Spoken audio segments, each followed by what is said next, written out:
Thank you, Mr. Chairman. By way of background, I'm from the Tennessee Valley of Alabama, where Redstone Arsenal is located and the Army Materiel Command.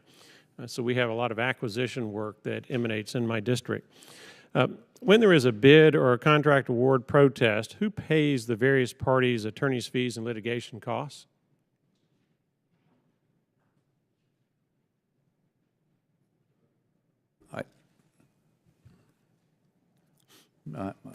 I'm going to yield because I'm not sure I would give you the right answer. I can provide you the QFR for that, sir. Well, is it the parties themselves? Yes, sir. I think it's the parties themselves up until the point where there's depending on the settlement or the resolution of that. But obviously there's the legal fee piece of that, and then there's the impact of the program as we're going through the protest. And so, you know, there's 2 or 3 different elements of cost, depending on if you're talking the legal fee for the activity or the impact as we're going through that. I'm talking about the legal fee incurred by a party who hires an attorney, and then also the associated litigation costs for the appeals process, whether you're a proponent or you're defending. Sir, I think, why don't we take one for the record, because what I'm not, there's a direct cost. I don't know what's billable downstream in overhead.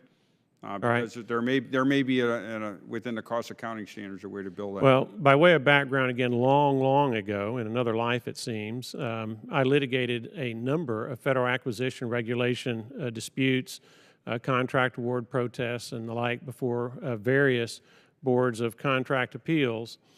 And unless things have changed, one of the strategies that was often employed by a losing party in a bid would be to file a bid protest or contract award protest, and they'd do it, even if it lacked merit, they might do it for strategic or tactical reasons rather than substantive reasons, i.e. substantive being because they were wronged and now they want to be righted. And these kinds of bid protests and contract award protests often result in contract award delays and ultimately, as a result, much higher cost in the acquisition process occasioned by those delays. So what I would like for you all to consider, to the extent the law has not changed from the time when I was in this process, is please give consideration to a loser pay rules, wherein the loser in a protest must pay the prevailing party's attorney's fees and litigation costs. And the reason that I would suggest you consider that as you're looking at all the acquisition rules that are currently in play is that creates a deterrence to a party filing a meritless bid protest or contract award appeal when they do it for tactical or strategic reasons rather than substantive reasons. Certainly if that party is looking at having to pay the prevailing party's cost incurred by what turns out to be a frivolous protest, that might cause that party to pause and have a second thought about whether to engage in that kind of strategic maneuver, which in turn might mean that the contract actually does get awarded promptly, which in turn saves time and saves costs during our procurement system. And that's my personal experience, and if any of you 3 gentlemen would like to comment on that, I'd love to hear your opinion about how the current process works or what changes we can make to try to reduce the number of bid protests that lack merit and are filed for tactical or strategic reasons rather than substantive reasons. Congressman, I'll make a quick comment on this area. I know that in the NDAA 2018, Section 827, there's a new section in there, a pilot program on payment of costs, much as you're talking about for denied government accountability, GAO bid protests that have a threshold of $250 million. The pilot begins 2 years after enactment of the Act, so we're kind of ahead of the game. You're thinking ahead of the game. We're looking at this very carefully because what we see is if an incumbent's in place and they lose the next competitive bid, they protest. Why not? They're going to cause the contract to get extended, and then they get paid during that extended period. So there are a number of little loopholes in the way we do our business that encourages them with no penalty on the other side.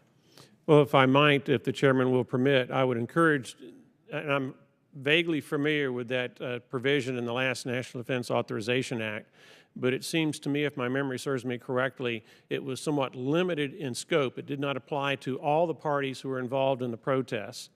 And you've got the dollar figure. But anything you can do to help deter these frivolous protests, I would submit, would better enable the acquisition process to do what it's supposed to do, and that's get what our warfighters need and get it faster and cheaper and better. Dr. Roper or the chairman says you can also add your insight. Just one quick comment for consideration. So you're absolutely right that the government pays pays for protests. Whether we pay 100%, we'll get back to you, but we definitely pay for it. The warfighter pays too because it delays fielding. And one thing that's always given me concern is you can really protest twice. You can do the protest through the GAO, and then you can go to claims court. And I think it's worth considering. It's not something that we can do, I think, regulatorily. But it would be great if a protester had to pick where they wanted to go. So you only get to protest once, and that would take 2 steps out of the process. So I definitely agree that this is an area that is ripe for thinking. We love OTAs because you can't protest them, but that's really we're really looking at the symptom. The thing we need to actually fix is not making protests where they're so hard to get through that they delay time and increase costs. So I'm glad you brought that up today. Well, if I could conclude with this one short comment. In the private sector, the fee award system, losing party pays, does act as a deterrent to the filing of meritless lawsuits in the private sector. And I would hope that you would consider applying that to the acquisition process in order to raise the stakes, put more skin in the game. You better be right if you're going to protest. Thank you for the additional time, Mr. Chairman.